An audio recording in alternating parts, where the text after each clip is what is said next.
What's up, guys? Eli here, back for another new stuff video. All CDs today, all metal.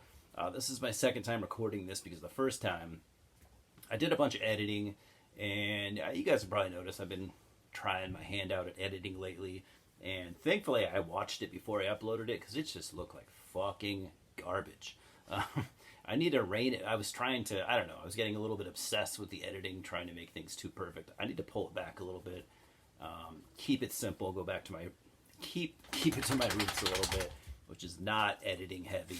I don't like that shit. I don't know what I was thinking, but anyways, so I'm gonna do this one without any editing. I might do like one edit, but little to no editing. But anyways, not to say that I'm not gonna bring the goods. You're not gonna find anything here that you haven't seen before. This video is pretty much all nostalgia. So, you might enjoy it just for that. You've seen and heard and probably own all these albums, but it was fun for me picking them up. Most of them were just kind of filling holes in my collection, and yeah, let's get started now. First off, we have a couple of 2022 new releases. We have the new Voivod album, Synchro Anarchy. Not sure when this came out, but it did come out this year. Randomly picked it up at my local record store. And yeah, I think I was in the minority. I didn't really love their last album, The Wake. I thought it was good. I just didn't love it like some people did. I love Voivod. I always buy their stuff upon release. And if you're wondering why the blanket right here is moving, that's Louis is under that. So that's what's happening. Next, we have the only other 2022 new release I have here today, Emulation, Acts of God. I've had it for about a week. I haven't listened to it yet. I absolutely love Emulation. They might be my favorite death metal band. I think they might be the best death metal band of all time. Controversial opinion, but I really loved their last album, Atonement. Thought it was fantastic. So I'm kind of hoping this is along the lines of that. I'd love it if they even pushed that envelope just a little more. I don't know if they will or not, but Emulation rarely, if ever, let me down. So these next two, I pretty much consider these kind of modern classics, maybe unsung classics, something along the lines of that. Like this 2003 Seattle death metal band, Serpent's Aeon. Sound came out, I think I said 2003. The band formed in 97. Only thing they ever did, Dawn of Quaddle is the title. Fantastic death metal band. I mean, you see this come up on lists pretty much like what I just described, like list of kind of modern, unsung classics. You do see this pop up on those from time to time, but I gotta say, it's been a while. It's been a while since I've seen this mentioned, and maybe I can help bring it back to the forefront.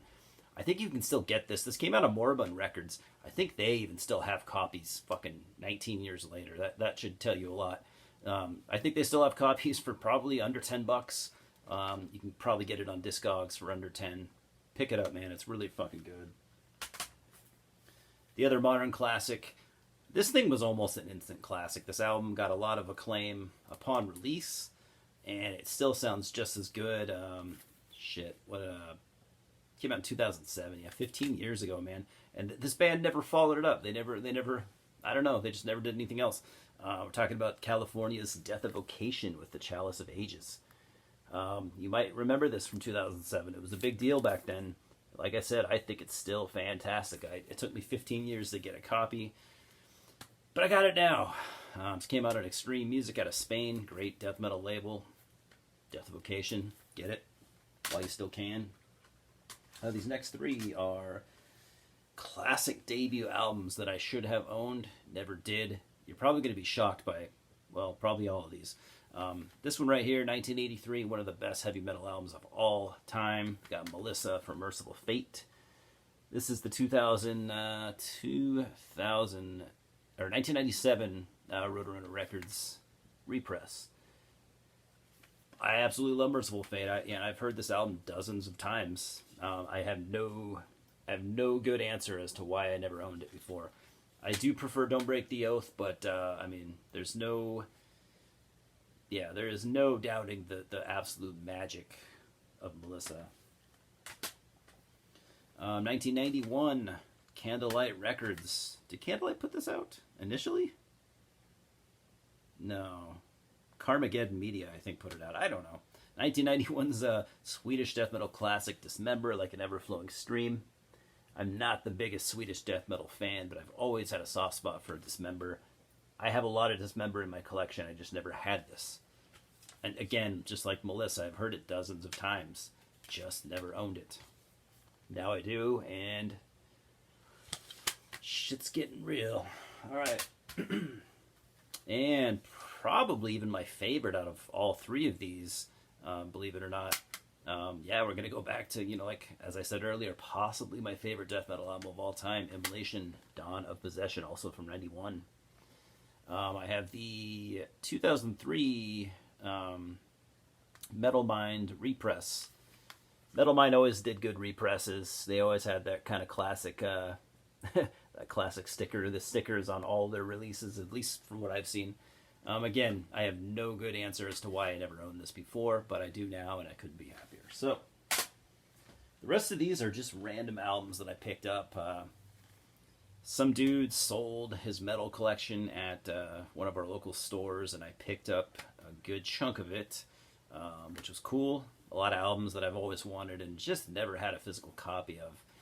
Kind of like the this 2000... A lot of people would call this a classic. This is considered by many to be their best album. I have a handful of albums from this band. We're talking about The Crown, Death Race King. 2000, Metal Blade Records, The Crown, Swedish melodic death thrash. I used to listen to this band a lot. So yeah, it came with a concert ticket. So the dude that sold this, I'm assuming The Crown were on this tour. I didn't see it. Got Sounds of the Underground tour in 2005, Seattle, Washington. Cool. Yeah, I haven't listened to this in a long time, but I always thought it was a fantastic album. This next one's kind of an anomaly in my collection. This is the first time I've ever owned anything from this band. This is their 2019 release. We got Alces with Spiritual Instinct. So I've known about this band almost since their inception. They started off very much a black metal band. They kind of, as they got older, they would push the shoegaze thing more and more. And correct me if I'm wrong, but I want to say some of their more recent recordings were almost pure shoegaze. I would check them out from time to time, and I felt like they kind of really pushed the black metal to the side. Again, I could be wrong, but that's what I heard. So this album really, they're really bringing back the black metal with this one. I wouldn't say that it's not an all-out black metal album. It's, it still has this is kind of all the elements Alcest ever had really kind of brought into one album. But I was just happy to hear them, kind of revisit their black metal roots, and I really like this. I haven't had a lot of time with it yet, but I think it's fantastic. Next, we have 2003. I think this album is 2003. We got Acre Coke with Karanzan. I don't know how you pronounce that. Always really liked this album. Never had a copy until now. This might actually be my favorite album from them. I have a handful of their albums. 2003 Eric Records. Just a great, super evil black death metal band. Super fast drumming. They're kind of technical. They're chaotic, and just purely evil sounding. I absolutely love this band. Glad to finally have that. Along with the second album from this kind of Dutch death metal classic band, God Dethroned, The Grand Grimoire, 1997. Metal Blade Records. I got a couple albums from these guys, but not the really early stuff, so I'm glad to have this. Always thought it was a cool album. Always thought it was a really cool band. I love Henry Sattler's guitar playing. I always thought his solos were really cool and unique sounding. Yeah, love God Dethroned.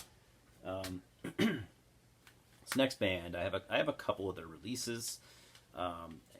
This is probably, they might be my favorite Swedish death metal band. We're talking about Vomitory with their fourth album from 2002, Blood Rapture. So it looks like the guy that owned this album before me had a Blood Rapture all over the CD case. and what the fuck. I'm going to go wash my hands right now before this video is over. That is disgusting. Dig vomitory though. Be right back, guys. And that is probably one of 2 edits or so that I'm going to have on this video. Hands are washed. I feel a little bit better. Alright, this next one. This is one of the only things from this band that I don't own, or that I didn't own prior. It's came out on Relapse Records back in 2002. I think it initially came out earlier, though. I think it initially came out in like 98 or 99. Second EP this band ever did, we're talking about Despise the Sun from Suffocation. This is, honestly, I always thought this was some of their best work. They just sounded, I don't know, man. They just sounded, they brought something a little bit different to this EP, I thought. Yeah, it has their trademark, technical, brutal as fuck sound, but it's like the songs breathe a little more, and there's just kind of an air of atmosphere on this EP that I feel like isn't always on every Suffocation album. I'm really glad to have this. It's kind of a hard one to find, at least. I don't know. I've never really sought it out necessarily, but it seems to have eluded me up until now. So yeah, Suffocation, Despise the Sun, great EP. Even if it's a band that I don't listen to a lot these days. This next one's, it's one that I've heard in the past. Roadrunner Records 2001, we're talking about Deicide, In Torment in Hell. Controversial album from the band because around the time of this release, for this album and the album before it, are basically 2 albums written really hastily just to get out of a recording contract. That said, I don't think they're all that bad. I really love the cover art, and I really love what they did with the logo. Same logo, but the coloring is different. I think this looks better than their logo ever has, but I always like Deicide. And we got this 98 live album, When Satan Lives, also on Roadrunner Records. I have this, but I lost the case many years ago. I've only had the CD now, so it's cool to have the case back. And I forgot about the cover, or forgot about the artwork on the inside here and how cool it was. That needs to be on a t-shirt right there. Someone make that happen.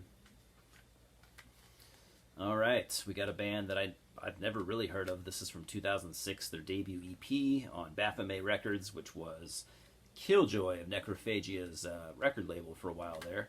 I'm talking about Diabolos with the 3 Mothers. From California, they play like a black thrash, a little bit of death metal in there. Never heard of them before, but this is one of those random Discogs buys.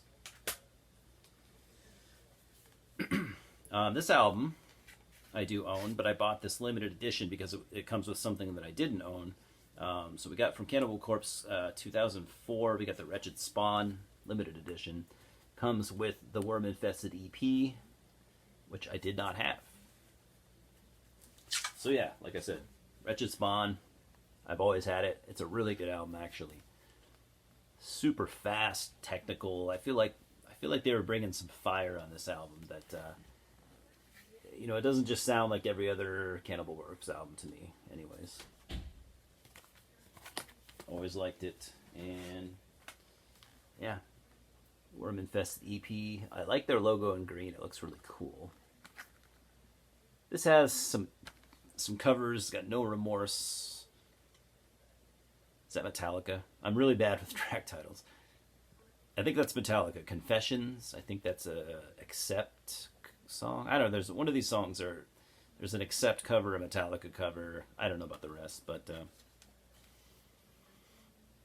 I remember my buddy having a T-shirt with the artwork on it. I'm like, Jesus, dude. Not really something you can get away with wearing where we live, but whatever.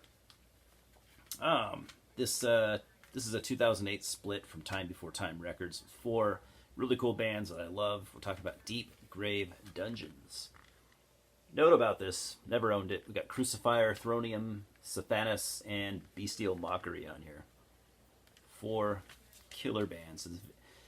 It's a very raw split, as most splits of this sort are. And yeah, last but not least, this is something I'm surprised that I'm just now buying, because this is more like something I would have bought back in the day, but I just never did. So from 1994, we got Nativity and Black Part 1, Tribute to Black Sabbath. I had Part 2 back then. I just never had Part 1. So yeah, I've never heard a lot of these songs. Some of these bands I still listen to this day. We got Biohazard. I always thought they're okay. White Zombie. Never into White Zombie. Megadeth. Love old Megadeth. Thousand Homo DJs, which is got Al Jorgensen in it. I like some Ministry, not a lot. Ozzy Osbourne with Therapy. I don't know who the fuck Therapy are, but as a teenager, I worshipped Ozzy. Corrosion of Conformity. Absolutely love them. Sepultura. Absolutely love them. Bullring Brummies. Not familiar. Bruce Dickinson with Godspeed. I don't know Godspeed, but Bruce is of course a legend.